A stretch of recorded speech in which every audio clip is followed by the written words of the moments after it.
Today we have the feast of San Nicholas, Tolentinus. And the Gospel tells us something very important. The Gospel at the end says, wherever is your treasure, there is your heart. So it's a reminder that we should have our hearts in heaven, fixed in heaven the whole time. Wherever is your treasure, there will be your heart. This is why people is so far from God, because they place their desires, expectations, and plans in this life. It's why we have so little, few saints. We have so few saints today, and so few who please God, because they are not putting their treasures in heaven. They are not fixed their eyes, their hearts, their minds in heaven. They are occupied in earthly things. Because but the Catholic is supposed to live, at the supernatural level, at the level of the faith.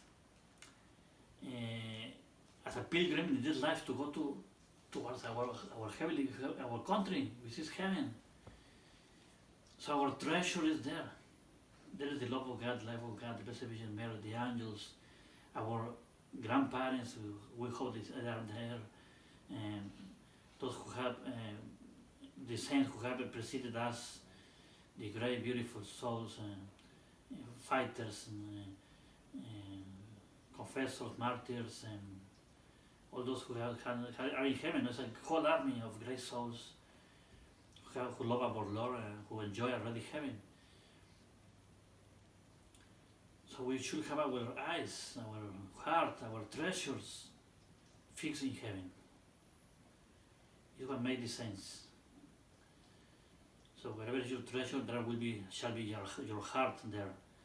So you have to put our treasures in heaven.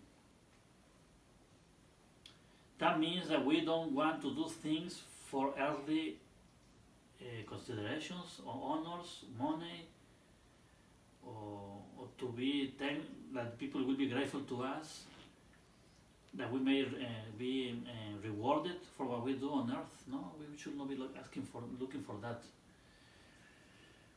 God wants us to be looking for Him. That we love Him, and we are conformed with having Him. And whatever He gives it to us. See why when we do things, we have to do it for God's sake.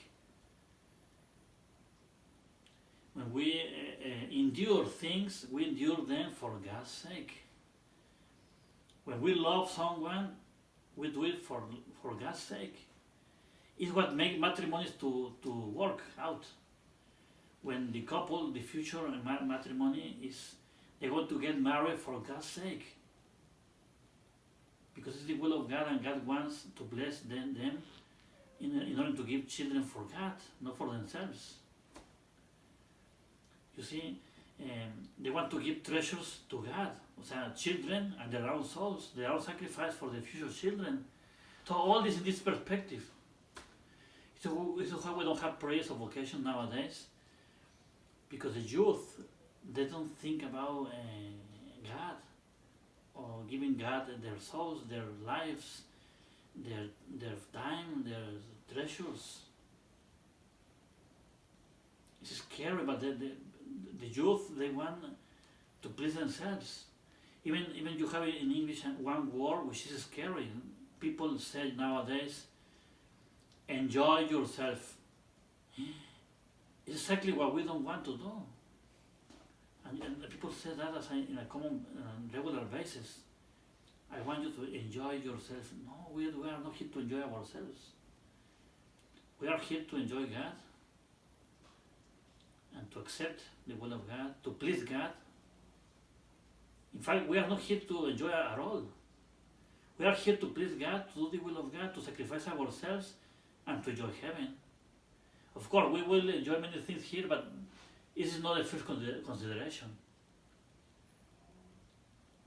It says one holy priest used to tell us, each time that he will see us, he said, what I asking for you is crosses and temptations. That was his gift, his desire for us. And he was right, because if that is the will of God, it's the best gift. The cross is the best gift, because by experience that we show our love for the others in the midst of the difficulties. You really know who loves you in the midst of crisis and problems. When you are sick, when you are poor, when you are humiliated and alone, is when you know who are your friends. You see why it's good. If God sends us trials, means that He wants us to prove our love for Him, and that He is going to carry the most important part of those crosses, and that we are going to help out in that moment the most amount of people possible, especially our families, the sinners, those who suffer. When we have crosses is the moment of more treasures. In fact, when we have crosses is when we accumulate the greatest amount of treasure for heaven. For us, for God, for us, and also for our dear ones, and for the families and the Catholics and those who need conversion. In fact, it's the time of graces. When you have the cross, it's the time of graces.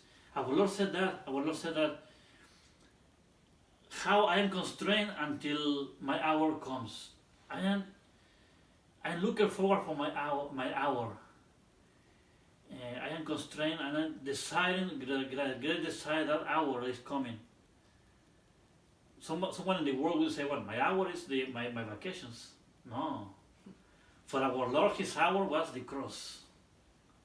Because on the cross, He will be showing His infinite love for His Father and for us. And He will be saving us. He will be showing His mother the love for her. And He will, in that moment, He will be able to live His own mother as our mother even. So He was looking forward for that. Because by the cross, He merited all the sacrifices, all the treasures of heaven in order to give it to us, especially His mother at the foot of the cross. It's the greatest gift that He wanted to give to us, His mother, His own mother, the Blessed Virgin Mary. It's what He was looking forward for this hour, the hour of the cross, the hour of the trials. It's what He triumphed. He triumphed on the cross. He didn't triumph with the friends, and when He was acclaimed king in the Palm Sunday. That was not His hour. And why? So this is why we began with the words of the Holy Gospel. Wherever is your treasure, there is your heart. So our Lord, His treasure was His Father and His Mother. And us, our hearts, our salvation. You see, He gave up His life, His blood, all His sufferings for these three loves. God the Father, His Mother, the Blessed Virgin Mary, and the Church, and those who wants to be partakers of His passion, His merits of His passion and death. This is why we Catholics have to put order in our life. Means God first, the neighbor second, for God's sake, and at the end, I will receive what God wants me to give me as a final, as an end, what He wants to give me. But it's not the first consideration. So myself, my rest, my peace, my joy is the last consideration. The first consideration, the first priority is God, His glory, His faith, His truth, my neighbor, for God's sake, and at the end, myself. This is the Catholic order. And And if we don't put order in our life, will not be able to receive the blessings and the help of God that we are supposed to. No? So let's put order in our life and to heap up treasures in heaven by putting God first and whatever He wants, whatever pleases Him, and our neighbor second, for God's sake, and for ourselves, no consideration. Whatever God wants for us. He wants to abandon us, He wants to scourging us, He wants to, whatever He wants is okay, but St. Augustine says, if we have His grace, if we have His love, it's enough for us. For the rest, let God do with us whatever He wants. If we have His love and His grace, should be enough for us. Even if nobody wants us, nobody loves us, and we are persecuted, if we are killed and we suffer, doesn't matter. Our treasure is God and the Blessed Virgin Mary and our neighbor. In the name of the Father and the Son and the Holy Ghost. Amen.